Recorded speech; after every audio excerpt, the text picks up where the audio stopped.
ತೇಜ್ ಪ್ರಭು ನ್ಯೂಸ್ಗೆ ಸ್ವಾಗತ. ಕರ್ನಾಟಕ ರಕ್ಷಣಾ ವೇದಿಕೆ ಹಾಗೂ ಕರ್ನಾಟಕ ರಾಜ್ಯೋತ್ಸವ ಕಮಿಟಿ ಕನಗಲ ವತಿಯಿಂದ ಸಂಕೇಶ್ವರ ಪೊಲೀಸ್ ಠಾಣೆಗೆ ನೂತನವಾಗಿ ಆಗಮಿಸಿದ ಸಿಪಿಐ ಸಾಹೇಬರಾದ ಶ್ರೀ ಗಣಪತಿ ಕೊಗನೋಳಿ ಇವರಿಗೆ ಸತ್ಕರಿಸಿ ಗೌರವಿಸಲಾಯಿತು.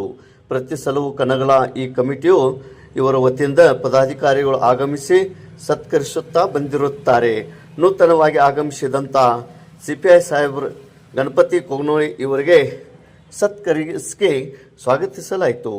ಕರ್ನಾಟಕ ರಕ್ಷಣಾ ವೇದಿಕೆಯ ಹುಕ್ಕೇರಿ ತಾಲೂಕಾ ಉಪಾಧ್ಯಕ್ಷರು ಅಣ್ಣವರು ರೆಂಗಟೆ, ಕನಗಲ ಘಟಕದ ಅಧ್ಯಕ್ಷರು ಬಸವರಾಜ್ ನಾಯ್ಕ್, ಅದೇ ರೀತಿ ರುದ್ರಪ್ಪ ಚರ್ಮನ್ ಒಡೆಯರ್, ಮಹಾಂತೇಶ್ ರೆಂಗಟೆ, ರಮೇಶ್ ನಾಯ್ಕ್, ಅಜಿತ್ ನಾಯ್ಕ್, ಕಲ್ಲಪ್ಪ ನಾಯ್ಕ್, ಅನೇಕ ಪದಾಧಿಕಾರಿಗಳು ಸದಸ್ಯರು ಕನಗಲ ಘಟಕ ವತಿಯಿಂದ ಈ ಕಾರ್ಯಕ್ರಮದಲ್ಲಿ ಪಾಲ್ಗೊಂಡಿದ್ದರು.